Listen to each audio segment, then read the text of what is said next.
नमस्कार, मैं यशपाल हंस करनाल से लिए हुए ज्योतिष पर चर्चा। पिछले 2 वीडियोस मैंने पामिस्ट्री पर दिए आपको। आज भी मैं थोड़ी सी चर्चा पामिस्ट्री पर ही आपसे करूंगा। आशा है आप प्रसन्न होंगे। संतानें आज्ञा में, घर में धन और ऐश्वर्य सुखों की कोई कमी नहीं होगी। ईश्वर आपको सुखी रखे।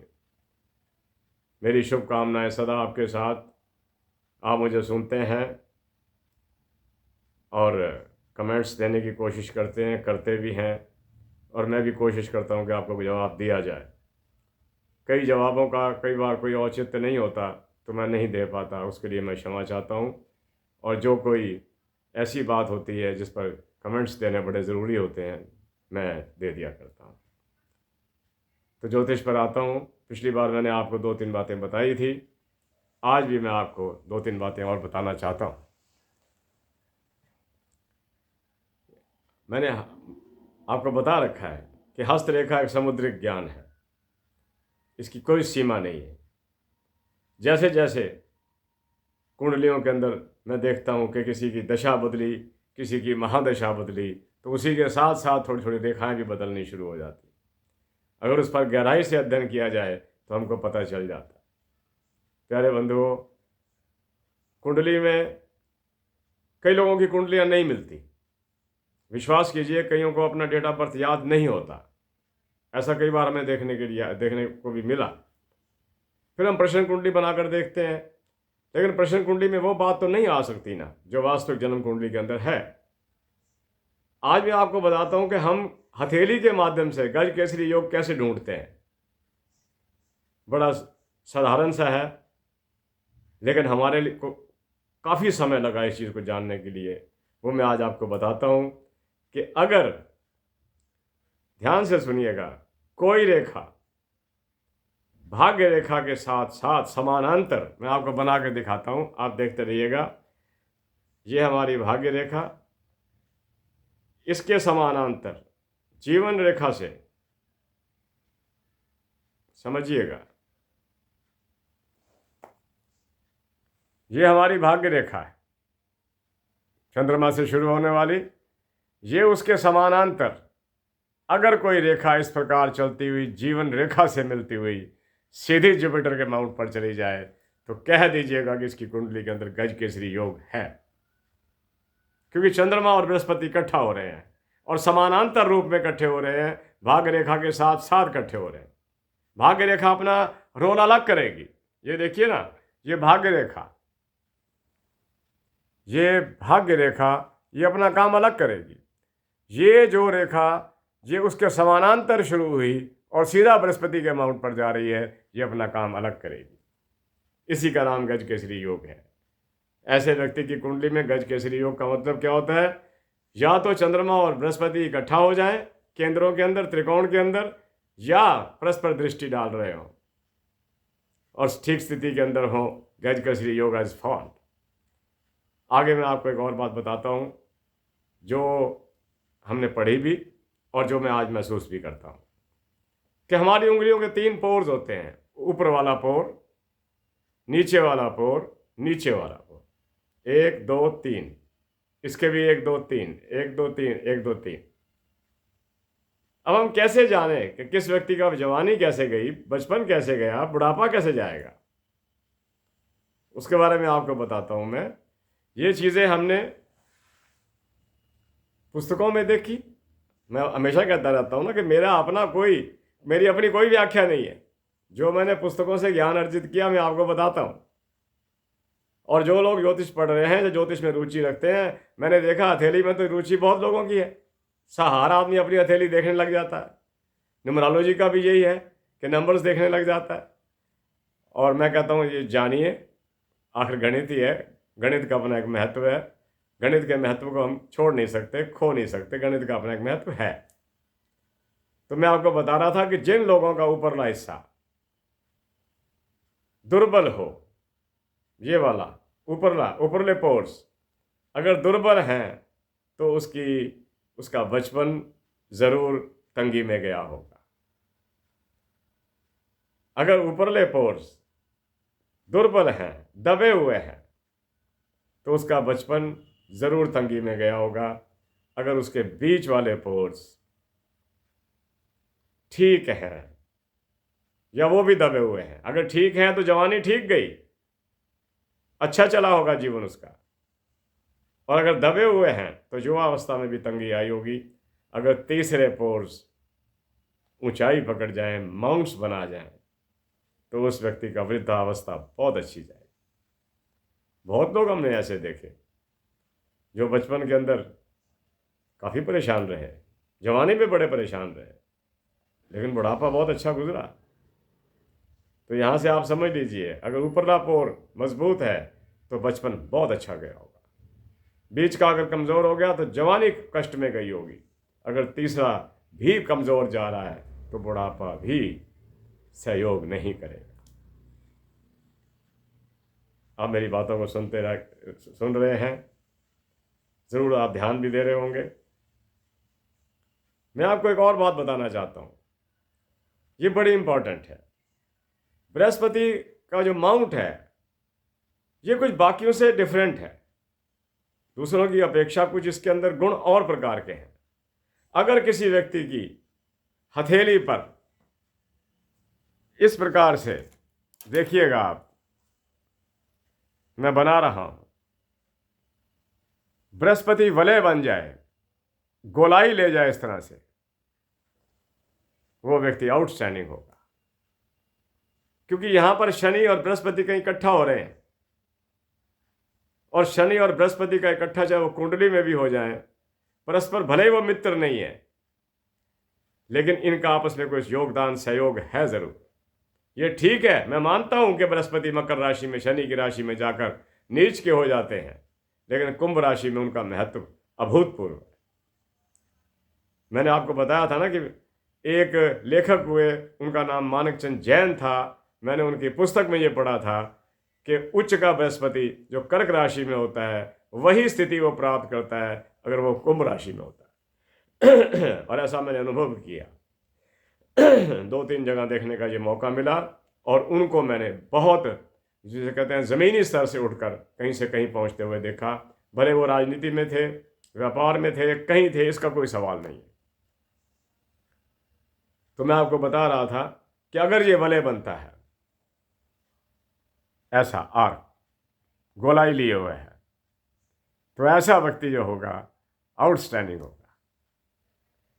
बृहस्पति पर मैंने आपको पहले बताया था ना कि अगर जहाँ क्रॉस बन जाता है, कहीं क्रॉस अच्छा नहीं है, लेकिन बृहस्पति के माउंट पर क्रॉस बहुत अच्छा है। बृहस्पति के माउंट पर स्क्वायर बन जाए बहुत अच्छा है। और अगर बृहस्पति के हाथ पर यूं अकेली रेखा कोई जीवन रेखा से भी आ रही हो, तो वो भी जीवन रेखा को बहुत ताकत देती है। मेरे प्यारे बंधुओं, मैंने आपको बताया कि भाग्य रेखा यूं चल रही है, ये भाग्य रेखा चल रही है, और इसके साथ साथ समानांतर रूप से ये रेखा जीवन रेखा से मिलती हुई अगर यहाँ पहुँच जाए तो क्या बात, डबल भाग्य रेखा हो गई ना। और एक भाग्य रेखा भी 2 हो गई, और उसके साथ उसको सहयोग मिला गज केसरी योग का। मेरे प्यारे बंधुओं, मैं एक दिन सूरज पर चर्चा कर रहा था। सूरज का माउंट अगर उभरा हुआ हो तो ये व्यक्ति की कुंडली के अंदर ये चीज़ दर्शाता है कि सूर्य बहुत अच्छी स्थिति ले गया। अगर सूरज का माउंट उठा हुआ हो तो आप ये कह सकते हैं कि इसकी शिक्षा दीक्षा बहुत अच्छी हुई, इसकी शिक्षा बहुत अच्छी हुई होगी, और होती भी है। अगर कहीं ये 3 रेखाएं, ये एक सूर्य रेखा से एक ऐसे समांतर दूसरी, ये दो और इसके बीच में एक और रेखा आ जाए, कहीं 3 रेखाएं आ रही हों, सूर्य रेखा पर त्रिशूल सा बन रहा हो, या यहां पर कोई मत्स्य रेखा भी आ जाए, तो उस व्यक्ति का सूर्य प्रबलता को प्राप्त करता हुआ उसे उच्च पदों पर बिठाता है, किसी क्षेत्र में भी ले जाए। हमने उनको अधिकारी के रूप के अंदर, राजनीतिक के रूप के अंदर, एक बहुत अच्छे बिजनेसमैन के रूप के अंदर भी देखा। मैं आपको एक और बात बता देता हूं, ये मैंने बना रखा था। अगर आपके अंगूठे पर ये बारले बना हुआ है, जौ का दाना बना हुआ है अंगूठे पर, इस जगह पर, इसका अपना एक महत्व है, क्योंकि ये शुक्र को प्रतिनिधित्व करता है उसका। आप महसूस करेंगे कि ऐसे आदमी विनम्र, कोमल, दूसरों के साथ बहुत अच्छे संबंध रख के चलने वाले, और अगर जगह अंगूठा झुक भी जाए साथ में, मैं बताया करता हूँ कि बिल्कुल बेंड हो जाए, पूरा बेंड तो हो नहीं सकता, जितना भी हो जाए, वो व्यक्ति बड़ी एकोमोडेटिंग नेचर का आदमी होता है।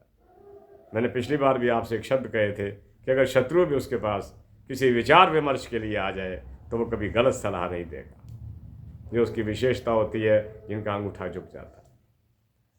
बहुत सी बातें हैं, दिल करता है कि आपको बताता जाऊं। हाथ भरे पड़े हैं छोटी छोटी चीज़ों से। आपको मैं और बात बताता हूँ, कई रेखाएं डबल होकर बड़ी कल्याणकारी हो जाती हैं। मैंने आपको पिछले दिनों मंगल रेखा यानी कि महावीर रेखा के बारे में बताया था कि अगर जीवन रेखा के साथ साथ ये जीवन रेखा रही, यहां पर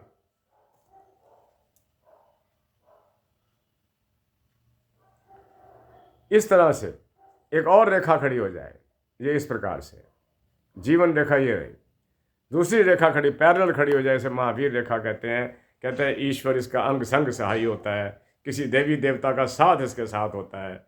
ये लोग बीमार भी हो जाएं, किसी भीषण बीमारी से भी ग्रस्त हो जाएं, तो भी उसमें से निकल जाते हैं। मेरे प्यारे बंधुओं, इन छोटी छोटी बातों को याद रखना। हर एक का हाथ अलग अलग होता है, सबकी रेखाएं अलग अलग होती हैं, हाथों की फॉर्मेशन अलग अलग होती है। मैं पहले भी आपको बताता आया हूं कि जो सॉफ्ट हैंड्स सॉफ्ट नेचर की निशानी है। छोटा हाथ जो होता है, छोटा हाथ यह दर्शाता है कि व्यक्ति क्रिटिक है, उसको दूसरों की बातों में उनको काट कर आनंद मिलता है। ऐसे लोग किसी से नहीं, जिसके हाथ भारी होंगे, मोटे मोटे होंगे, नरम होंगे, वो व्यक्ति दूसरों की भावनाओं को कभी कुचलना नहीं चाहता। वो चाहता है कि सबको सुख मिले, और मेरे वाणी से कोई ऐसी बात ना निकले जिससे दूसरों को किसी प्रकार की कोई परेशानी हो। ये गुण तब भी आता है जब हाथ के अंदर ये वाला बुद्ध का माउंट, बुद्ध वाला माउंट अगर उभरा हुआ हो। मैंने पिछली बार भी बताया था, अगर शनि के माउंट को छोड़ दो, बृहस्पति का माउंट, सूर्य का माउंट और बुद्ध का माउंट उठे हुए हो, व्यक्ति वाकई ही जमीनी स्तर से उठते हमने देखे और बुलंदियों पर पहुंचते देखा। ये मैं आपको एक बात कहूं, पुरुषार्थ तो अपना एक कर्म है ही है, पुरुषार्थ तो हम कर ही रहे हैं। ये ऐसे जो माउंट्स उठ जाते हैं, ये एक इंडिकेशन है हमारे को कि ये व्यक्ति माउंट उठे हुए हैं। अगर तीनों माउंट ये उठे हुए हो, बुद्ध का, सूर्य का, बृहस्पति का, शुक्र का, चंद्रमा का, तो आप उनकी कुंडलियां खगाल कर देख लेना, ये माउंट, ये ग्रह आपको ठीक मिलेंगे ही मिलेंगे। राहु और केतु के स्थान बीच में है, इन पर मैं बाद में कभी चर्चा करूंगा आपसे। मैं आपको कुछ बातें और मणिबद्ध रेखाओं के बारे में बनाना चाहता हूं। ये मणिबद्ध रेखाएं हैं, मणि बनी होती है।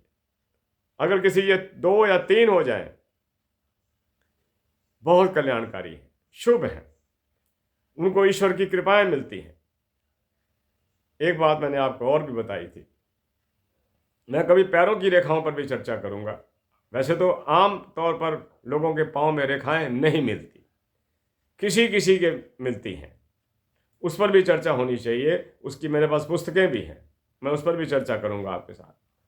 और मैं आपको बताना चाहता था कि अगर इस स्थान पर, ये देखिएगा, ये केतु का स्थान है, अगर यहाँ पर मच्छ बन जाए, मच्छ रेखा आ जाए, व्यक्ति की कुंडली में केतु कमाल की स्थिति का होगा। उसे तंत्र पर पूरा विश्वास होगा, मंत्र पर पूरा विश्वास होगा, और उसका अपने परिवार के अंदर एक विशेष भाईचारा होगा, उसका अपना स्टेटस कुछ अलग ही होगा। इसके साथ मैं आपको इतना और बता दूं कि अगर नाखून पर, हमारे नेल्स हैं, ये देख रहे हैं आप, नेल्स हैं, अगर नेल्स पर यहाँ पर चंद्रमा का निशान बन जाए, चंद्रमा उदित हो रहा हो, थोड़ा ही होगा, तो समझ लेना कुंडली के अंदर चंद्रमा बहुत अच्छा है। ऐसे लोग मन के बड़े शुद्ध होंगे और मजबूत भी होंगे। मेरे प्यारे बंधुओं, बहुत कुछ है इसमें बताने के लिए। अगर किसी की मस्तिष्क रेखा आगे जाकर 2 भागों में विभक्त हो जाए, ये देख रहे हैं ना आप, ये मस्तिष्क रेखा निकली, लेकिन उसके साथ एक और निकल गई। ऐसे लोग टेंशन में बहुत रहते हैं, उनका दिमाग बहुत कुछ सोचता है, गलत बातों को भी सोचता है। और ये स्थिति में आपको और बताता हूं कि अगर चंद्रमा पर, ये चंद्रमा का माउंट है, अगर इस पर आड़ी रेखा आ जाए इस प्रकार की, ऐसे व्यक्ति को बहुत टेंशन रहेगी। अगर रात को सोए भी उसे किसी बात का ख्याल आ गया है, वो उठकर उसकी पुष्टि करनी शुरू कर देगा। कुछ भी ख्याल आ जाए कि ये सोच लो कि वो डॉक्यूमेंट्स के बारे में सोच रहा है कि मेरे कागज, वो उन कागजों को ढूंढना रात को शुरू कर देगा। इतना प्रभाव है चंद्रमा का हमारे मन के ऊपर, हमारी सोच पर इतना प्रभाव है इसका। हाँ, अगर उस आदमी की कुंडली के अंदर या हाथ के अंदर बुध मजबूत हो तो वो अपनी इन आदतों को पकड़ जाएगा, नहीं करेगा, क्योंकि बुध व्यक्ति को इन चीज़ों से रोक लेता है, संभाल लेता है। तो मुझे आशा है आज का वीडियो आपको अच्छा लगा होगा। और आपका अगर बृहस्पति बहुत अच्छी स्थिति में है तो आप कोशिश कीजिए, आप लंगरों के अंदर उन चीज़ों को दान कीजिए जो प्लैनेट आपके कमज़ोर हैं। जैसे मैंने आपको ये बताया था कि अगर चंद्रमा कमज़ोर है तो आप नमक का दान कीजिए, अगर शुक्र कमज़ोर है तो आप चावल आदि का दान कीजिए। ये दान जो है, जो खाने पीने की वस्तुओं के होते हैं, इनका प्रभाव बहुत जल्दी मिलता है हमारे को, क्योंकि दान जो है वो ईश्वर के बनाए हुए बंदे ही खा रहे होते हैं। प्रभु की प्रसन्नता है इसके अंदर। मैं अभी कुछ वीडियोस आपको पाम्स पर, हथेलियों पर और दूंगा और आपको काफ़ी कुछ बताता रहूँगा। जैसे बता रहा था, ये शुक्र का स्थान है, ये शुक्र का स्थान है। अगर किसी की कुंडली के अंदर शुक्र बहुत उभरा हुआ हो, रोमांचकारी होंगे, आबद्ध रहेंगे जीवन के अंदर, आप समझ सकते हैं, लेकिन धनवान होंगे। दूसरा, मैंने आपको जो पहली बात बताई कि हथेली की बनावट को पहले देखिए आप। पहली वस्तु जो एक हस्तरेखा वाले को जाननी चाहिए, सबसे पहले हथेली की बनावट। उंगलियां छोटी हैं कि बड़ी हैं, हथेली छोटी है या बड़ी है। हथेली जितनी बड़ी होगी व्यक्ति उतना ही भाग्यशाली होगा। मैंने एक पुस्तक के अंदर एक ऐसे व्यक्ति की हथेली की लंबाई पढ़ी थी जो क्रूर तो था लेकिन युद्धों का शौकीन था। उसकी कहते हैं, अब मुझे ये पता नहीं कि उस कंट्री में लोगों के हाइट्स कितने होंगे, कि उसकी हथेली की लंबाई 11 इंच की थी। And he was renowned as a cruel person. तो बहुत कुछ पता लगता है हमें। मेरे अब प्रयास करता चला जाऊंगा कि आपको बताता चला जाऊं कि जैसे हमारा सिर है, हेड, ये हमारा हेड जो है ये मेष राशि से संबंधित है। इसका स्वामी महाराज मंगल है। हमारा जो चेहरा है ये वृष राशि के पास है, इसका स्वामी शुक्र है। आप नाक देखते हैं, कईयों के नाक आपको चपटे मिलेंगे, समझ लीजिए कि राहु कमजोर है। कईयों के नाक बड़े सुंदर मिलेंगे तो इसका मतलब ये है कि इनका राहु ठीक है। कईयों के नाक अगर बहुत ज़्यादा चोंच वाले हों तो उनमें ईगो प्रॉब्लम्स होती है।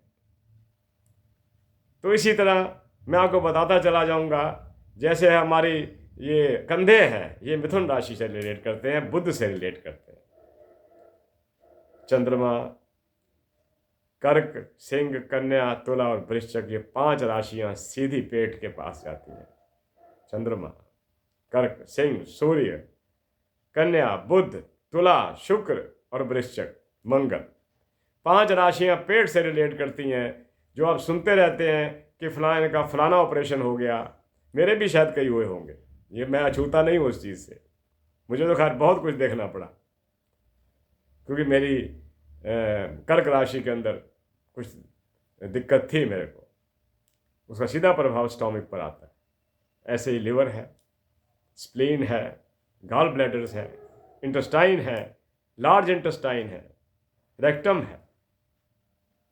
और जिन लोगों को आप देखते हैं कि इनको बवासीर हो रही है, बार बार रेक्टम में प्रॉब्लम्स हैं, स्टूल पास ऑन नहीं होता, समझ लेना वृश्चिक राशि में कहीं कमी है और वृश्चिक के स्वामी मंगल में भी कोई कमी है। मेरे प्यारे बंधुओं, जब बात शुरू करता हूँ तो बात ख़त्म करने को मन ही नहीं होता, लेकिन जब देखता हूँ कि 20-20, 25-25 मिनट हो जाते हैं तो मैं अपनी वार्ता को बंद करता हूँ। मैंने आपको 2-3 बातें बताई कि बृहस्पति पर अगर कोई रेखा, भाग्य रेखा को छोड़कर अगर कोई रेखा चंद्रमा के माउंट से शुरू होकर बृहस्पति पर जीवन रेखा को स्पर्श करती है, जीवन रेखा को स्पर्श करना ज़रूरी है इसके अंदर, जीवन रेखा को स्पर्श करती हुई बृहस्पति पर चली जाए तो उसकी कुंडली के अंदर गज केसरी योग हो सकता है। जैसा मैंने बताया, उंगलियों के ऊपरले हिस्से बचपन, बीच के हिस्से जवानी और नीचे के हिस्से बुढ़ापा होते हैं। अंगूठे का भी मैंने आपको बताया, जितना मैं आपको बता सकता था बताया, और मुझे आशा है मैं जो आपको बातें बता रहा हूँ अवश्य आपके कुछ काम आ रही होंगी। आपको अच्छा लग रहा हो तो मेरे को कमेंट्स करते रहा कीजिए, सब्सक्राइब करते रहा कीजिए। और एक बात मैं जो हमेशा कहता हूँ आपसे, अब हम बड़ी उम्र में चले गए, इसे वृद्धावस्था कहते हैं। अगर हमसे कोई भूल हो जाया करे तो क्षमा कर दिया करो और अपनी शुभकामनाएं देते रहा करो। मैंने आपको पहले भी कहा था कि आयु शरीर की होती है, आत्मा की कोई आयु नहीं होती।